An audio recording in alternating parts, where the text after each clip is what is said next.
I'm Poppy, I'm on the third year musical theatre course and I'm interviewing Jak Malone. So Jack, how does it feel being back at LIPA? It feels wonderful being back at LIPA. I love coming to visit. A, because I love Liverpool. I miss Liverpool every day. So coming back here is such a joy. And then B, yeah, I get to come back to LIPA, and there are still like people who worked here when I was here, and I get to reconnect with them. I get to go into the canteen and give Lynn a squeeze. She was always my bestie. Always gave me the biggest piece of pie. So I get to go in and see Lynn.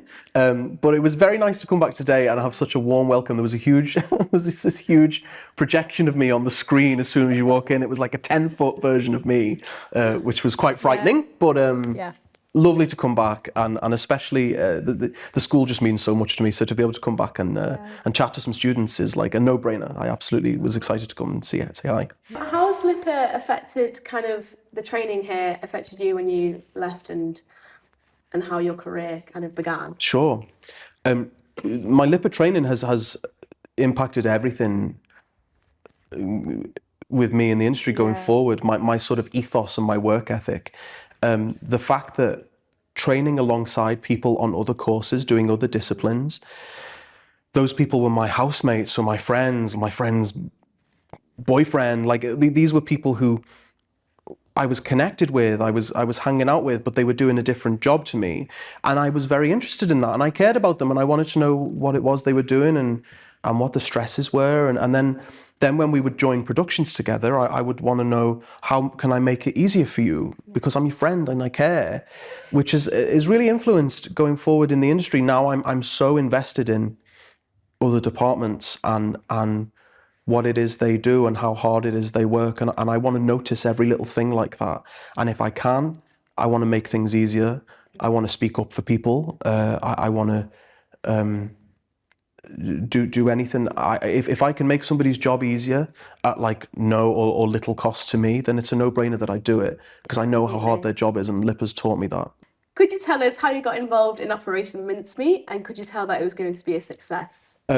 Yes, I got involved because I was a big fan of the writers. Again, it harkens back to my LIPA training. I had a teacher who said, this was in second year, just like a few days before we broke for summer, he said, "What are you doing over summer?" I said, "I'm going to Fringe."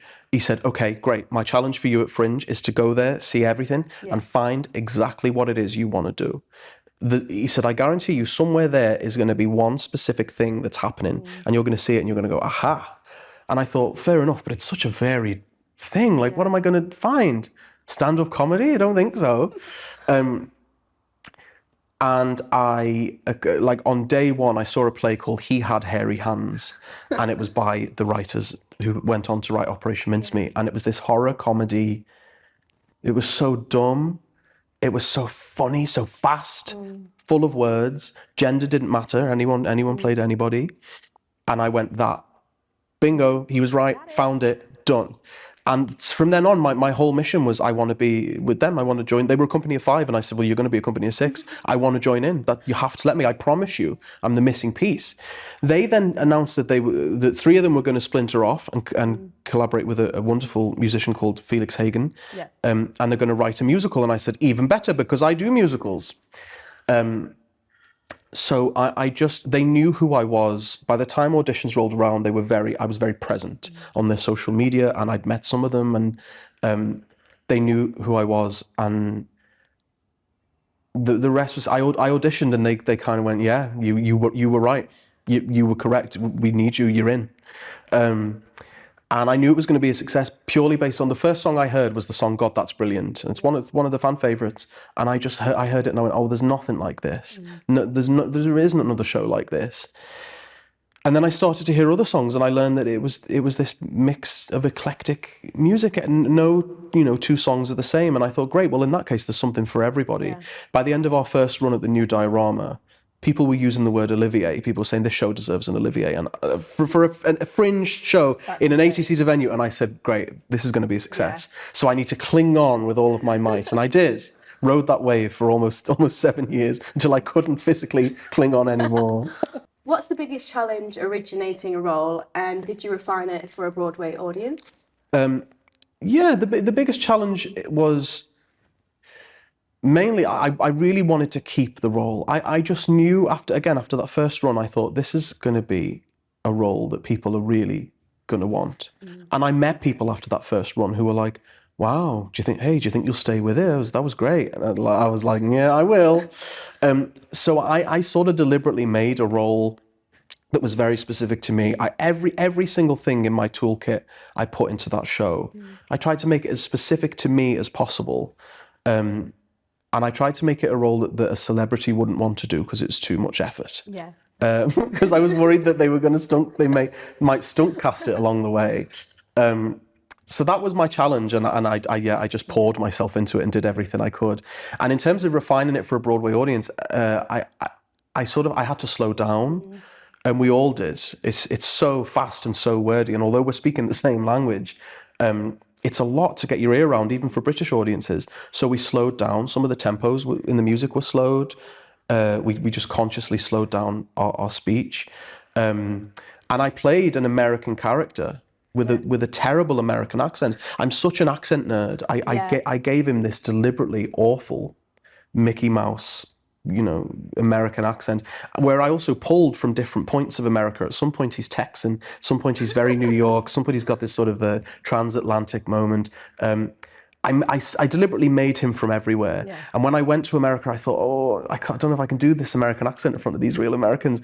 But what I found, because his accent was so many, a composite of so many accents, I found that people would come to me at stage door and go, that was an incredible accent. And I'd be like, it wasn't by design, but what I think it was is that you heard yourself represented somewhere. So that was nerve-wracking. I nearly was like, maybe I'll just give him a normal, just straight across the board American accent, but I stuck with my instincts. That's your character, isn't it? You won an Olivier and a Tony. How did you feel getting that recognition from peers? It's just so kind is the word. It feels kind. It's a kindness because I'm from Merseyside. Mm-hmm. I'm as working class as they come. My mum was a nurse and my dad managed a factory. Mm-hmm. That's like, I was, the poster child for working class. So there is definitely a sense that, well, that probably isn't for me. Mm-hmm. I would love to do this job. I believe I can do it successfully, but I don't know whether I'll be there because that's not for people as ordinary as me. Mm-hmm. So it has to happen to somebody. It's what it turns out. It's what I learned. It was after I won the Tony. To me, winning the Tony, even geographically, I thought, well, I won't go to get to Broadway. Yeah. It's far. Geographically, that's far. But when it's in my hands, I said, well, it has to happen to somebody. It turns out, and it could be that 14-year-old boy who the next morning after the Tonys, because you can't watch it live. Gets the YouTube videos up and combs through Twitter, finds little thing they can about the night and lives vicariously through that night. There has to be somebody. Yeah. Could be that person, and it was. It's joyous, and it's not something I take it very meaningfully. It's not something I'm frivolous about. I have a lot of respect for both institutions, for Society of London Theatre and to the Broadway League. I now consider myself kind of an ambassador for them. Yeah. I don't know, nobody's said that to me. Nobody said, you now must carry that. But I do. I think, well, no, this is a tremendous responsibility to have these things on my mantle. And I think I ought to look after them and spread good word and be classy. So what's next for you? So after such a long old run with Mincemeat, I did 2-year-long runs, which is such hard work. I'm currently in my rest era. I'm truly just chilling out, doing whatever I want to do, catching up with friends, doing all the things I couldn't do when I was doing 8 shows a week. But I'm writing at the moment. My writing is the thing I'm most excited about. I am just constantly having ideas. Lately I have dreams and I wake up and I'm writing ideas down from dreams.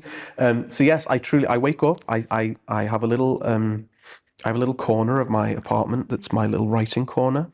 It's like a creative corner. All my books and all my sort of things I have around me, and I sit and I write from when I wake up to when it's time to have my tea, and that's sort of it's my favourite thing to do. Yeah. Very excited. That's lovely. Thank you. Thank you. Thank you. Lovely to chat.